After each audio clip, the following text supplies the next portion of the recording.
안녕하십니까. 처음 하신 분은 없죠? 국정치 하기요.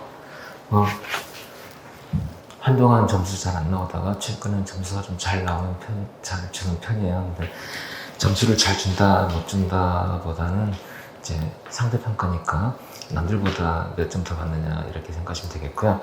그 다음에 일단 국제정책을 어려워하는 분이 많이 계시는데 경제학보다는 좀 쉽다고 봐야겠죠. 근데 블랙으로 본다면 암기할 거는 국제법이 제일 많을 것 같고요. 그 다음에 이제 경제학은 수학적인 부분이 있어가지고 좀 문과 쪽이다 하면 좀 어려울 것 같고, 국제정책의 경우는 이론들이 좀 많습니다. 이론들이 많아가지고 이번 순환은 이론 정리에 초점 맞췄고요. 그 다음에 주요 이론 이제 학자들 나오는데 학자들 논문들을 모겐소, 왈츠, 그 다음에 미어샤는 안 들어가야겠다. 현실주의라든지 그 다음에 자유주의, 패러다임이 나오는데 거기 있는 주요 학자들이 이제 번역한 거를 일단 나눠드릴 거예요.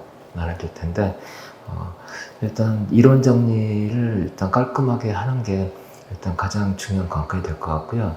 오늘 이제 모겐소의 그 논문을 일단 열심히 타이핑해가지고 했는데 메일을 제가 잘못 보낸 것 같아요.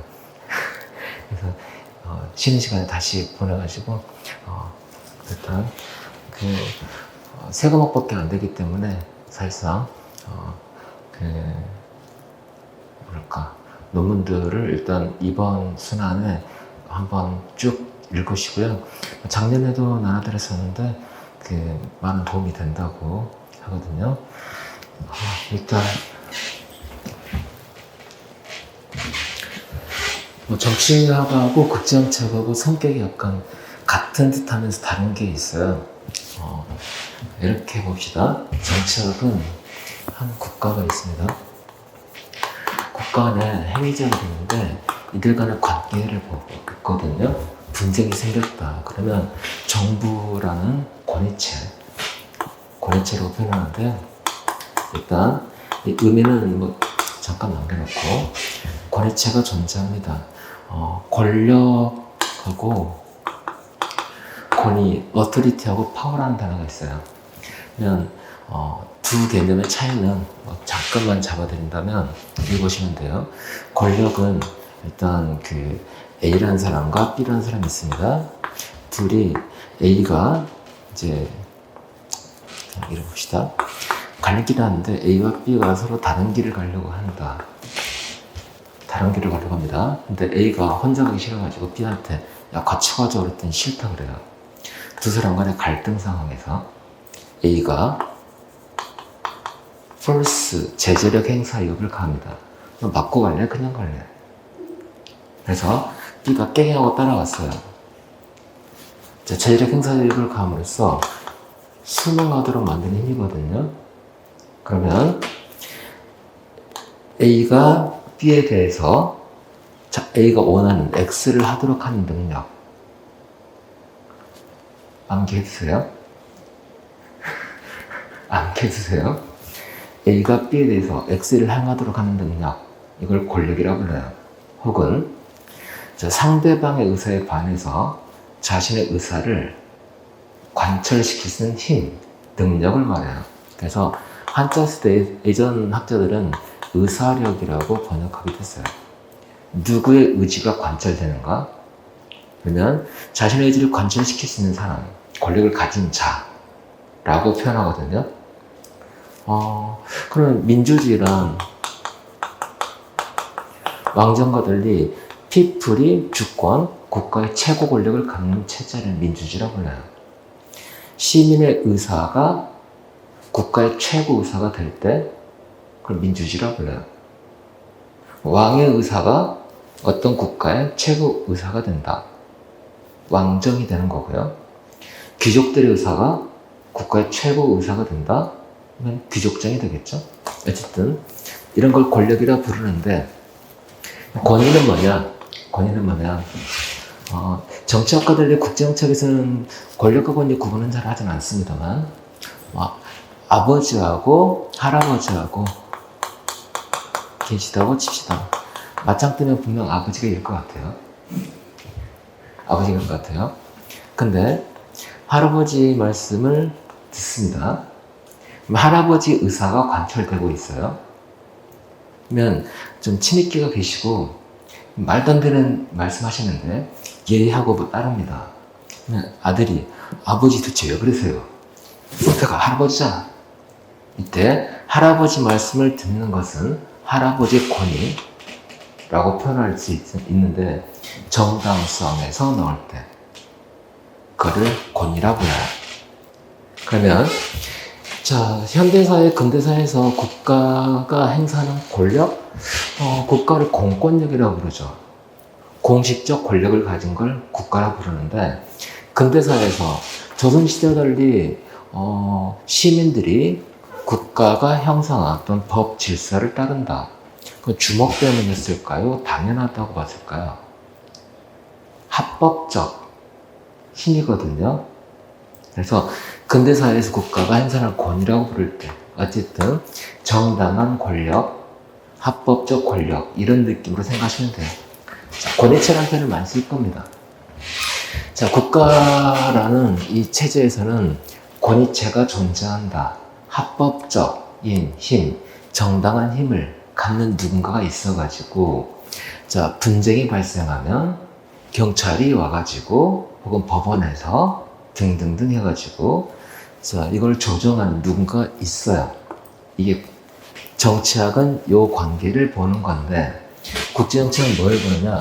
한국과 일본의 관계, 이 국가와 국가 간의 관계를 보는 게 국제정치학이라고 하는 거거든요. 그러면 국제정치에서는 세계 정부가 존재하지 않죠. 국가 위에 권위체가 없는 상태. 근데 중세 유럽은 권위체가 있었을까요? 없었을까요? 교황. 초국적인 권위체가 존재했어요. 근데 교황의 권위가 부인되면서 근대 국제질서로 갔다고 일단 생각합시다. 국제정치를 처음 하는 분이라면 자, 권위체가 존재하지 않는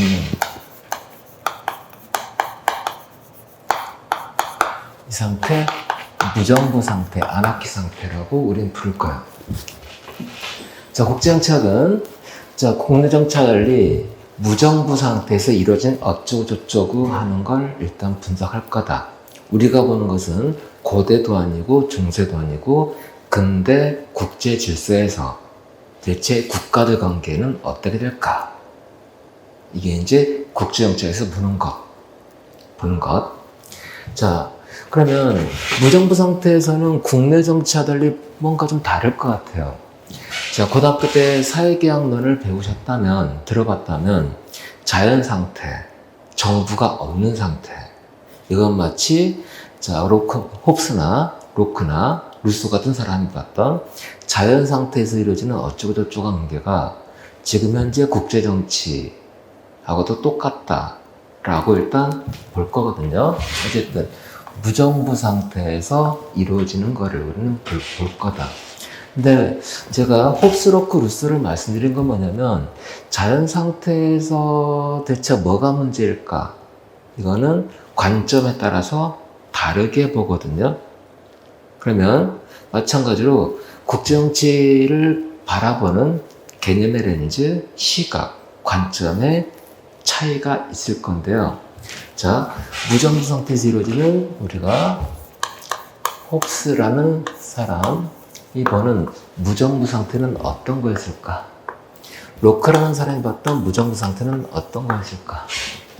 근데 루소 말고 칸트라는 사람은 들어보셨을 겁니다. 일단 세 사람이 바라보는 무정부 상태는 서로 상이한 관계라고 보시면 돼요. 그러면 지금 한번 이걸 생각해 봅시다. 2022년도 러시아가 우크라이나를 침공했죠.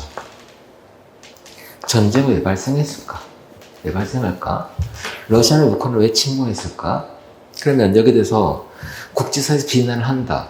근데 러시아에 대해서 이르러저르러 명령을 강제할 수 있는 초국적인 권위체가 존재하지는 않죠. 그러면 전쟁은 왜 발생할까? 이걸 어떻게 해결하면 좋을까? 국가 간의 평화, 안정은 가능할까에 대한 상이한 입장이 존재할까라는 거고, 또 이것도 한번 생각합시다. 그러면 이 상황에서 여러분들은 이걸 생각하셔야 돼요. 국제정치 현상을 보는 이유, 여러분이 대통령이다, 외교부 장관이다, 어떡할래? 이거를 물어보는 게 국제정치학 시험 문제라고 보시면 돼요. 그러면 일단 이걸 꼭 생각하셔야 되는데, 이론적인 관점 떠나서 제가 질문을 여러분이 대통령이다, 외교부 장관이다, 어떡할래? 라고 질문드렸던 건 뭐냐면, 대한민국의 국익이 뭐냐라는 걸 생각하시라는 이야기야. 혹은 대한민국 국익이 아니라 어떤 다른 무엇일 수도 있어요. 국익 말고 다른 것. 어쨌든 그 질문을 항상 여러분이 공부하는 동안에 항상 염두에 두시면, 그러면 낸시 펠로우라는 미국 하원 의장이 대만을 방문했죠. 그러면 펠로우의 대만 방문이 계속 이슈가 되고 있는데요. 바이든은 반대했어요. 펠로우가 대만을 방문하고 일단 떠나자마자 중국이 대만 해역이라고 부르는 양안이라고 그러죠. 여기 이렇게 돼 있고, 요 사이인데 여기다가 70년 만에 포격, 그 다음에 이쪽에서 군사훈련, 그 다음에 사이버 테러에다가 경제까지 완전히 괜히 방문해가지고, 그러면 펠로의 대만 방문은 타당했을까? 바람직했을까? 왜 바이든은 반대했을까? 그 다음에 한국에 왔어요. 현 정부는 이전 정부가 친중 정책을 폈다라고 했는데, 갑자기 펠로우가 방한했을 때 윤석열 대통령은 만나지 않았습니다. 아시아 5개 국가를 방문했을 때 국가 정상을 다 만나고 갔거든요. 유일하게 안 만났어요. 그러면 윤석열 대통령이 직접 대면하는 거를 회피했다라고 평가할 수도 있어요. 바람직했을까? 그러면 만나야만 했을까? 그렇지 않았을까? 요즘 또 치포 동맹 들어보셨다면, 치포 동맹에 대해서 8월까지인가요? 미국이 확답을 달라고 한국에 요청했어요. 거기다가 이게 또 터졌고, 그 다음에 지금 긴장이 고조되고 있고, 대만을 중국이 공격한다면 한국은 안전할까? 이걸 중재할 수 있는 이게 없으니까 일단 없어요. 없는 상태에서 둘 간의 분쟁, 미국이 개입한다 라고 치면 한국의 주한미군이 있죠. 이쪽에서 군대 보내겠죠. 미사일 공격하면 대만과 중국만의 문제가 아니라 한국과 중국 간의 전쟁이 발발할 수도 있다는 이야기인데, 한반도에 전쟁이 발생할 수 있는 2가지 케이스가 있어요. 북한 공격은 하나고, 두 번째는 대만 공격. 원치 않은 전쟁에 휘말릴 수 있는 상황으로 갈 수도 있거든요. 어쨌든 이런 상황에서 여러분이 외교부 장관이다, 어떡할래? 대통령이다, 어떡할래? 이 질문에 우리는 답을 해야 돼요. 쉽지가 않죠. 우리는 항상 요거 생각하면서, 요 질문은 좀 어렵습니다. 완전히 복잡한 퍼즐 맞추기 게임이라고 보시면 돼요. 정답은 없어요.